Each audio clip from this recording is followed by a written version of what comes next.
we're going to go ahead and get started. So, good morning or afternoon, depending on where you're joining us from. And we want to thank each of you for joining the Virtual Leadership Summit. We're so excited to have you here. Just take a second to introduce myself. I'm Jessica Stowers, and the Managing Director of Impact here at City Year Detroit. So, I'll be your host and MC today. So, you'll hear from me throughout our time together. I shared a joy earlier, but we want to jump right in and do some speed networking so that we can get to know each other.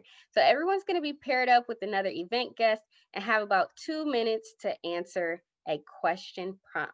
So these pairings and groupings will rotate, and so we're going to throw you in, and then you're going to get started.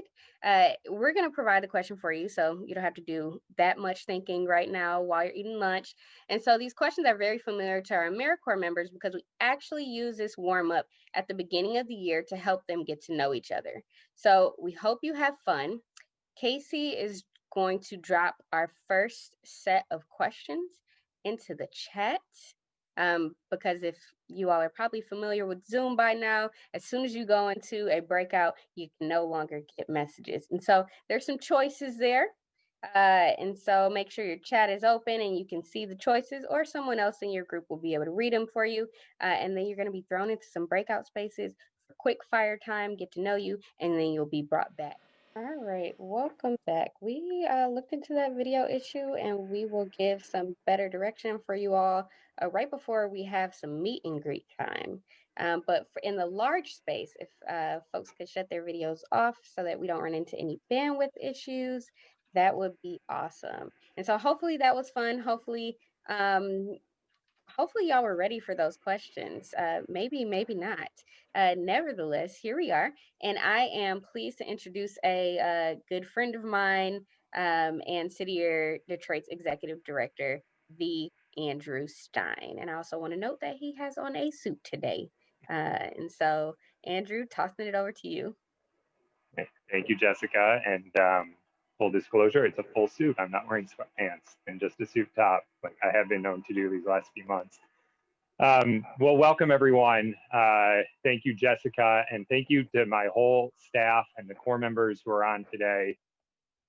As you can imagine, trying to do one of these virtual events poses a number of challenges that we've never faced before. So we have a whole behind the scenes IT operation going on. We'll figure out the video issue, but we just appreciate everyone being here and rolling with it.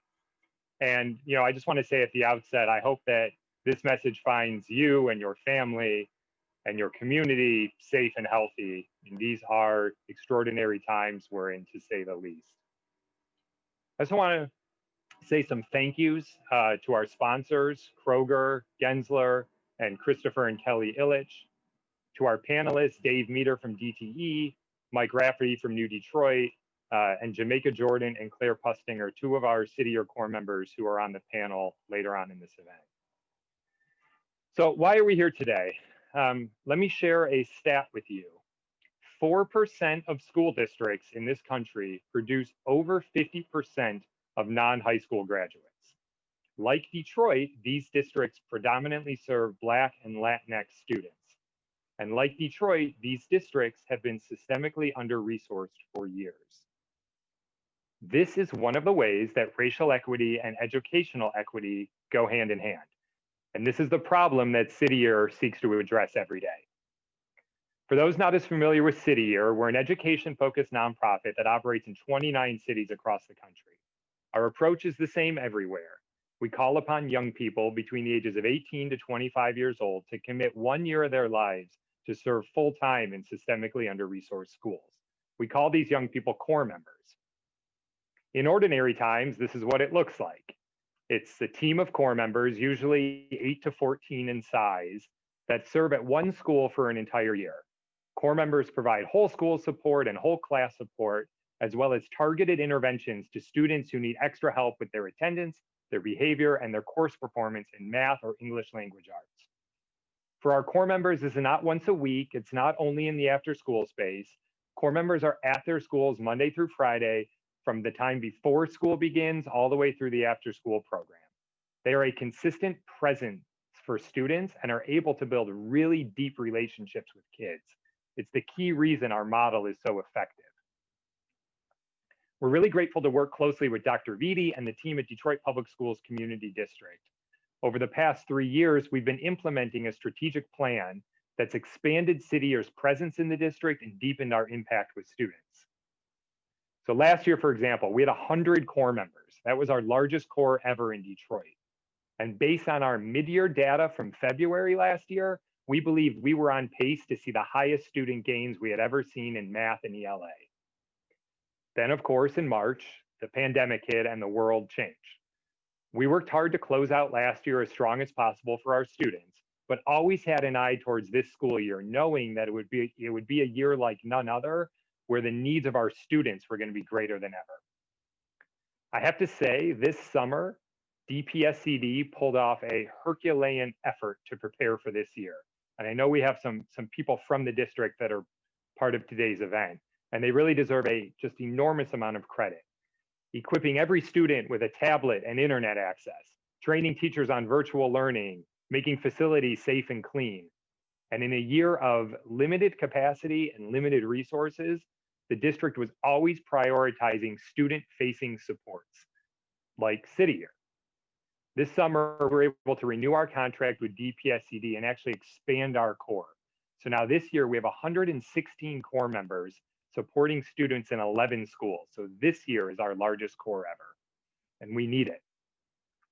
The majority of students in Detroit opted for distance learning this year.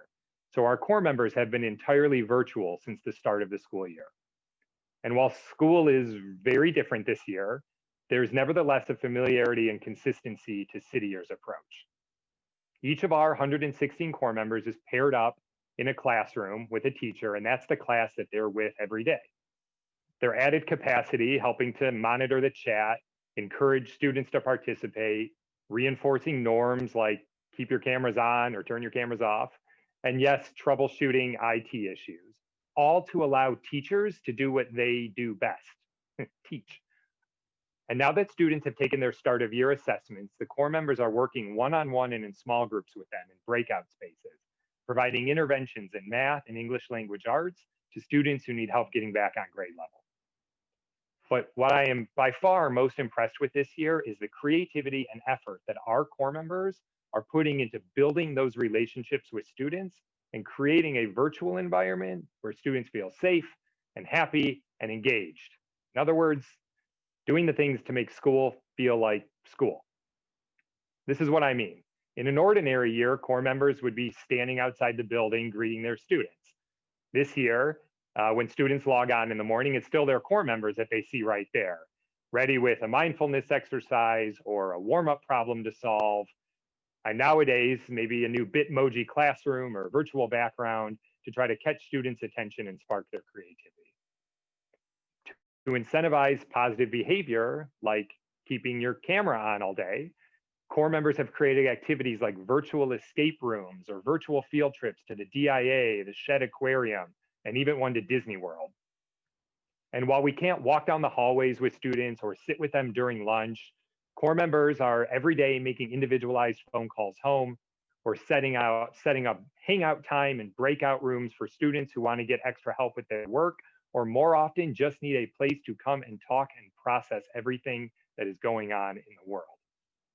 It may seem like small stuff, but this is the type of social and emotional support that students need, especially this year. Before COVID, many of our students were already dealing with things like housing insecurity, lack of access to food, or violence in their neighborhoods. All experiences that for a child are toxically stressful. And now we have dropped a pandemic on top of all of that and exacerbated these problems 1,000-fold. The sheer weight of what many of our students carry on their shoulders every day, just from their bedroom to their laptop, is probably more than any child should have to bear. So it is our job to do everything possible to ensure that when they turn on that screen, they are entering a space where that stress can wash away, where they feel welcome and safe, like they belong, knowing that the corps member on the other side of that screen is excited to see them that day. So again, this may feel like the softer stuff, but research is actually showing the efficacy of this type of whole child approach. Funded by the Bill Bill and Melinda Gates Foundation, the Everyone Graduates Center at Johns Hopkins University, recently conducted an analysis of City Year, specifically asking the question of whether there's evidence that our whole student approach is related to stronger academic outcomes. And here were the findings. Yes, there is in fact a statistically significant relationship between a student's social emotional skills and academic outcomes. The two go hand in hand. In fact, moving up a level in a social emotional competency, for example, the ability to set goals, is like gaining an entire year's worth of growth in math or English language arts. Moreover, the study showed that the more time students spent with City Year, the better their academic and social emotional outcomes. And finally, the study found that it was the students who were the furthest behind who saw the most benefit from time spent with a core member. So post-COVID, I'm sure we're all going to be focused on this question of how we're going to help students make up for the academic losses they've been experiencing as a result of this pandemic. Got to get kids back on grade level in reading and math. Yes, of course. But studies like this serve as a reminder that the most effective and most equitable approach is going to be to couple academics with an emphasis on attending to students' social and emotional needs as well, and seeing them as a whole child, providing the exact type of supports that our core members do every day. Speaking of our core members, let me tell you a little bit about these remarkable young people. It's an incredibly diverse group. 67% are young people of color. 80% are from the state of Michigan, with 63% being from the Detroit area. These are people born and raised here that want to serve their community. And 80% are college graduates. So most of our core members are 22, 23 years old. They're starting off in their careers, and their career ambitions are varied. Many want to go work in education as teachers or in some other way, but others plan to go to law school or med school or work at a nonprofit or in local government or in the for-profit sector. But on the whole, I can say this about them. Our core members are here because they want to serve. They want to serve to fight against the inequities that this pandemic has brought to light. Not created, but brought to light. These are inequities that have existed for a very long time in our country. And they are animated by the racial reckoning taking place in our country that is long overdue. Sadly, only brought to the fore because of the senseless killings of George Floyd, Breonna Taylor, Ahmaud Arbery. The list goes on and on. Our core members serve because they see City Year as a platform to take action to building a more equitable world. Help a student learn to read, and you're giving that student the tools to dismantle the systems that are currently in place designed to hold that very student back. And through this experience, our core members themselves develop the tools to embark on a career and a life as equity practitioners. We know this because they tell us. Our alumni credit their City Year experience with making them more likely to vote, more likely to volunteer, or join a civic association, and they directly credit City Year with making them more likely to work across lines of racial and ethnic difference. So if we want a more equitable education system, a more equitable city, more equitable country and world, we need more people to do things like serve a year with City Year. In a moment, you'll have an opportunity to chat in a breakout room, hopefully with your camera on, with a core member. I encourage you to ask them who they are and why they serve. I guarantee you their answers will inspire you. But first, I want to turn your attention to a short video that captures some of the creative things our core members are doing in the virtual space this year. Thanks.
this is Mr. Jack with a reminder that Wednesday is count day, so it's very important that you come to school. Thank you.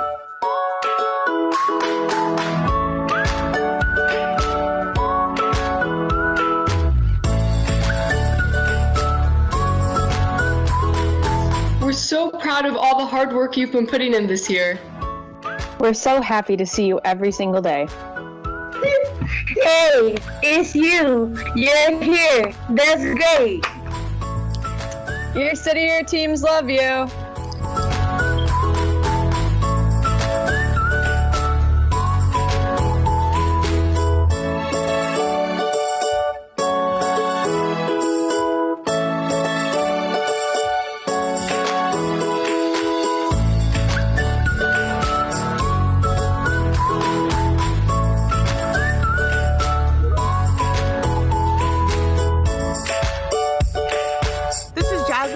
Serving 6th, 7th, and 8th grade ELA, reminding all of you that you are braver than you believe, stronger than you seem, and smarter than you think. Let's have an awesome year.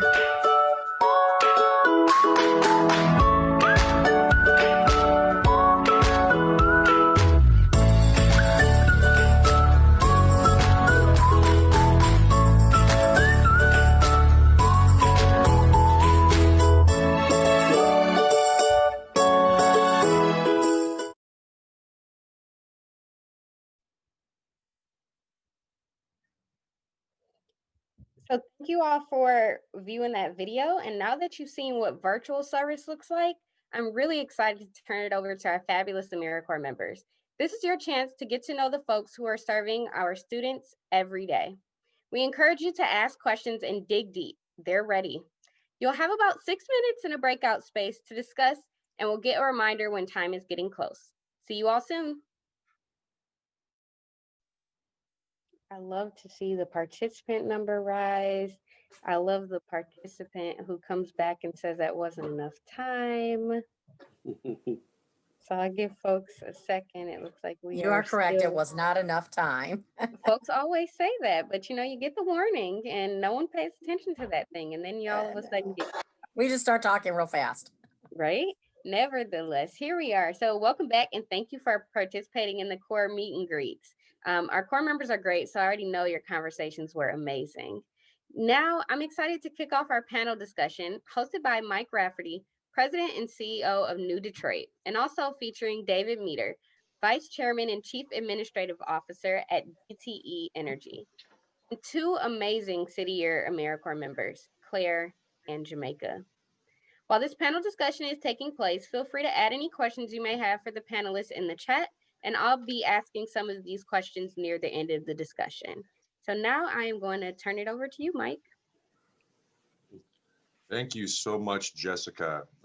It's a pleasure to see such an amazing panel here. I'm really looking forward to this discussion. I'd like to start off by saying I think we all can agree that 2020 has been a monumental and devastating year for all of us. We've seen the untimely deaths of George Floyd, Ahmaud Arbery, Breonna Taylor. The COVID pandemic has shown a spotlight on historic disparities in healthcare. And because of that, we've seen a disproportionate number of BIPOC Americans losing their lives. The depth and breadth of statements about race and racism have intensified in the streets, at dinner tables, and in boardrooms. And this year, we've examined equity in ways that we never have, causing companies and organizations to think and hopefully do more than they've done before. I personally, and through my work, believe that equity is a moral imperative. There's a business case and a business imperative, and that it's a national imperative, something that we should all strive for and seek to achieve. And because we've never seen equity in this country, the big question is, what does it look like? What does it mean? And a lot of people have asked, why should it matter to all of us? I think the most important question is, what are we doing to create it? Because quite frankly, it is a rising tide. To discuss this, we brought together three panelists, as mentioned, Dave Meter, who is the Vice Chairman and Chief Administrative Officer of DTE Energy. And he's becoming a fast friend to New Detroit. Welcome. Jamaica Jordan, who's a City Year AmeriCorps member serving at Gompers Elementary and Middle School. Welcome. Welcome, Jamaica. And Claire Pustinger. I hope I'm saying your name right. Who's a City Year, I don't good enough. Who is a City Year AmeriCorps member serving at Cody High School. Welcome, everybody. Good to be here.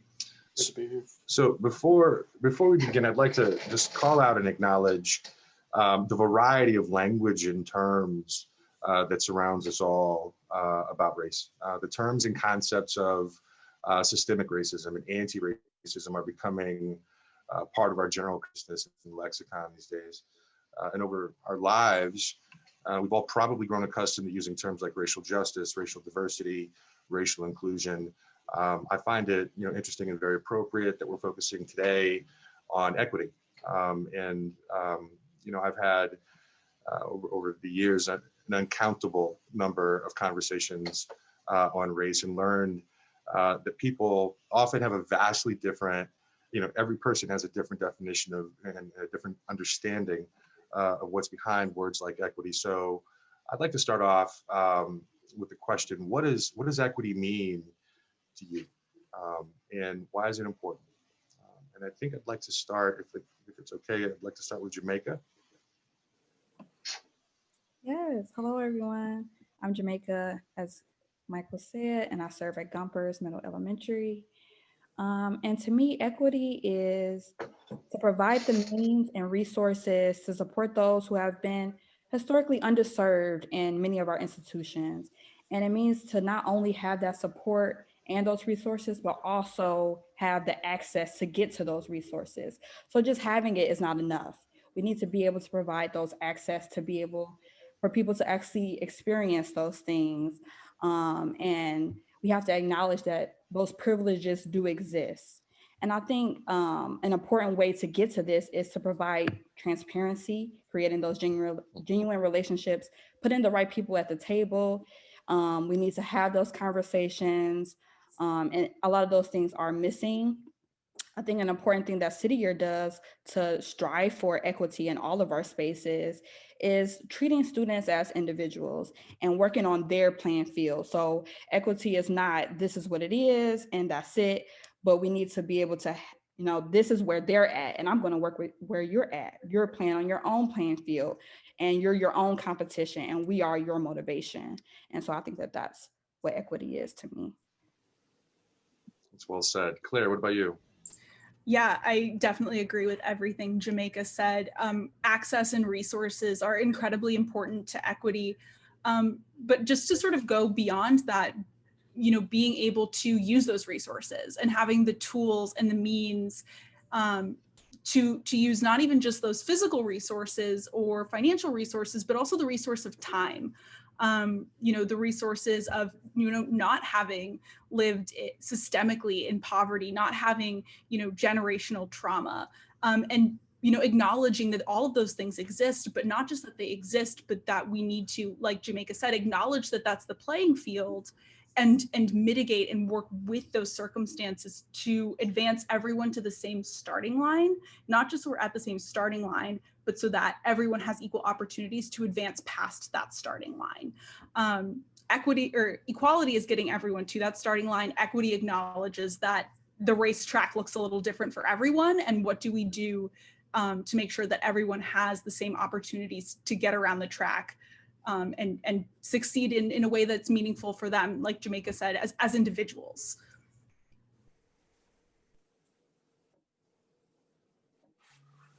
Sorry about the mute button. There's a lot of background noise right now. Thank you for that, Claire. And Dave. Thanks, Mike. As I was thinking about this, it's so much easier to talk about the lack of equity.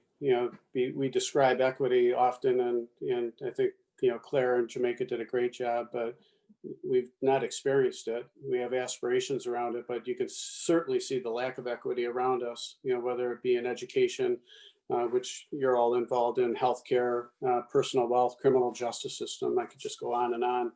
But, collectively, I think, just building on what was said is that, the day that we have the culture, the policies, the laws, the practices that don't create different outcomes based on race or gender or disability or other factors, will be the day that we have equity with, full fairness in terms of access, opportunity, and advancement. But, your second question is why is it important? And, as business leaders, we find ourselves in a position where, we have the opportunity, but also the obligation to drive change. We have to own our collective history and where we are, but we certainly have, the ability to influence, and we have the resources to make change, whether it be in laws or in economic development or workforce or education. And, I think we've been doing a lot of that. We didn't always call it equity work, but if you look back, for example, the work we did on auto insurance reform or the elimination of driver responsibility fees, the work we've done on economic development under the banner of Good Jobs for All, this is all an equity agenda that the business community has been driving and will continue to drive. That's great. And that's a really great segue. One of the ways that I tend to look at the issue of race is, we talk about it existing systemically. We see it exist within institutions. It's often very tangible when you're looking at numbers, when you're looking at growth, and the lack of growth, sometimes by race. We see it play out interpersonally and personally.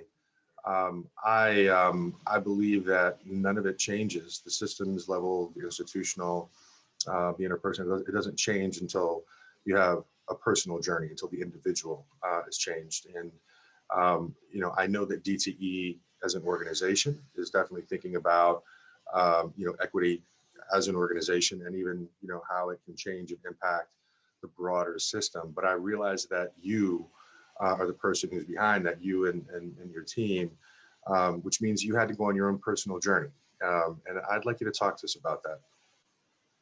In terms of encountering racism myself? Racism, moving toward equity, yeah. Well, I think, for many years, I've just found myself to have a real passion in this area. I can't say that I've, experienced racism personally until, more later in life, and I'll tell you about that. I have American Indian heritage. My grandmother was half indigenous, and we grew up with her telling us never to tell anybody about that. She had experienced so much in her life that, her plea to us was never let anybody know your heritage. And since you can't tell by looking at me, I can't say that I've ever encountered personally racism because of that. I've encountered a lot of mean people, like we all have in our lives. But, one of the things that happened, later in life, my wife and I adopted a baby girl from Guatemala 23 years ago. And she's a Mayan Indian. And she has a Hispanic name, Maribel, and she has jet black hair, and she has autism. And so when she came into our life, and as she grew up, I learned painfully through her about a world of bigots and racists and barriers and locked doors and doors that have no keys, that are locked. Even with my ability and influence and connection, some of these doors will not open right now. And I'm not giving up on this. So it's living this through her has just been an incredible learning experience for me. But also, I am in a position to make a difference. So it gives me an opportunity to double down. Thank you for sharing that.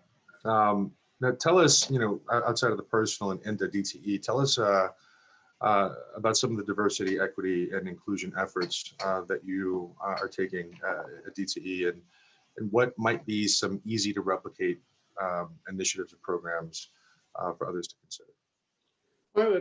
I would offer, inside the company, this has always been an agenda for the company, and there's things that we've done that I think we can look back and say we've done a good job and we're proud. But I think what's played out this year has caused everybody, all companies, to stand back and say, let's count our blessings and be proud of what we've done, but let's really do a deep dive and do a deep analysis of what the gaps are and understand, do we really have issues, whether it be unconscious bias or unintended barriers, all the way from the interviewing process to the promotion process, and explore the whole system from beginning to end, from a front, the beginning employee and entry level employee all the way to our boardroom. So we're back challenging everything that we do. And an example of that would be, coaches and mentors, which I think are really important for people of color and women. And we had a coaching and mentoring program, but we're back looking at what our best practices and say, how can we really make that robust and make sure that the pipeline has the velocity that it should have, so ultimately our company reflects the communities that we serve. So we're off doing that work, and I would, we have senior level committee working at this. We have our dedicated employee team, and we're going to continue to work this agenda internally, like everyone else is doing. But I want to be a leader in this, and then externally, we're continuing with a lot of the work that we have done. And as I mentioned, some of the projects, whether it be GDYT, which is an important program, DTE gave $1 million last year to that program. Our volunteerism program in the community is very robust.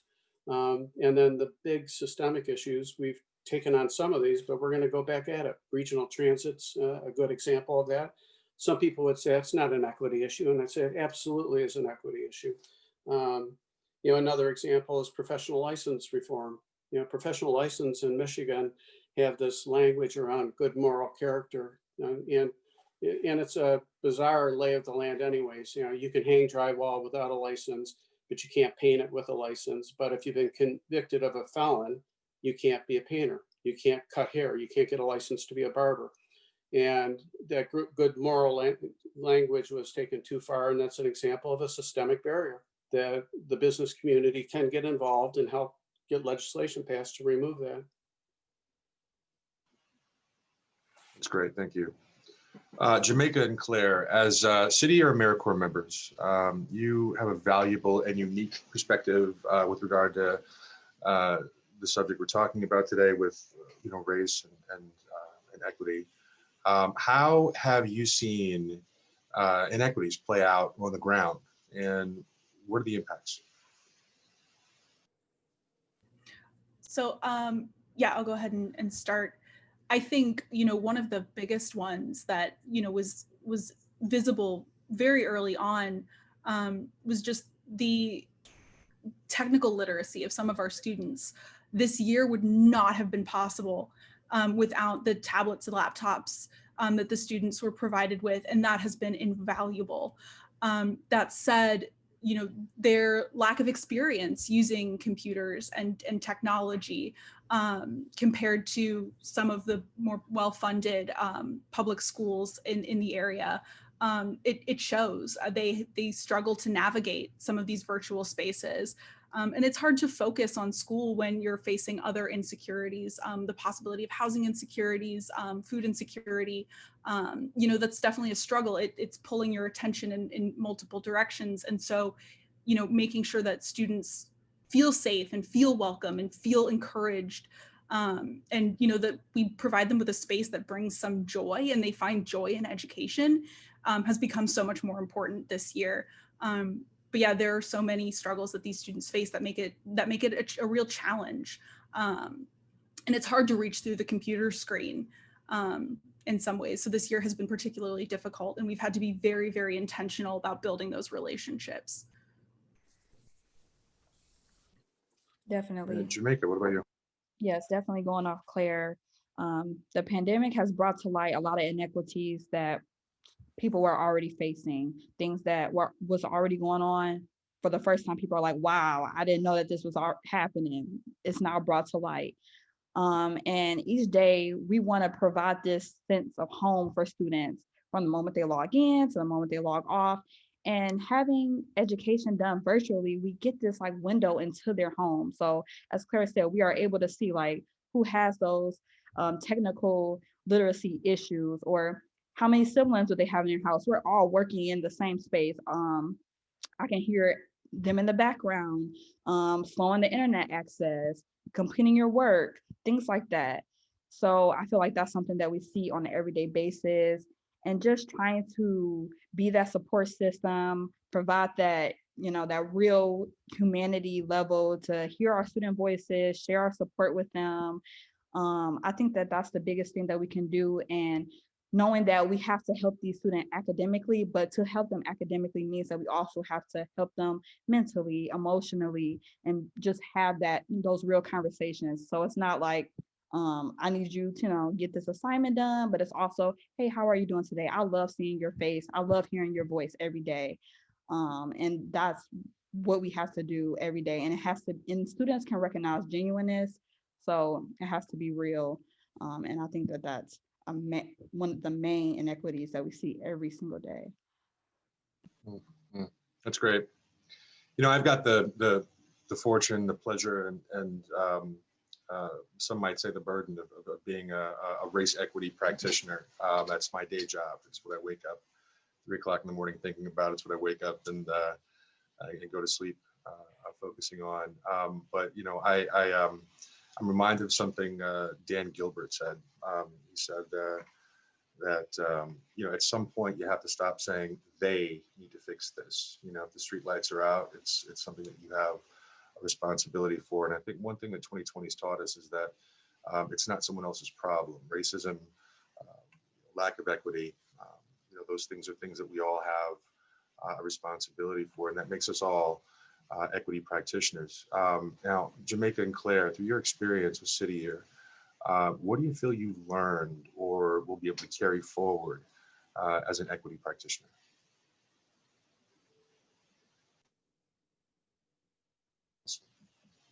I'll start with you, Jamaica.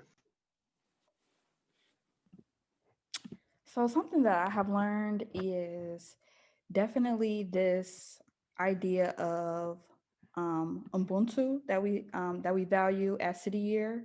So that's that everyone's humanity is tied to each other, and I think that that's very important.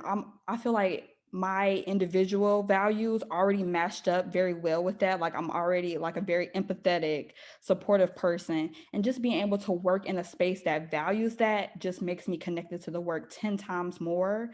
And that, like you said, this is a lifestyle. So it's not, okay, this is our equity plan and we met that goal and we met that quota, but this is something that we have to work on every day. So it's a mission that keeps going. You wake up and you keep doing it.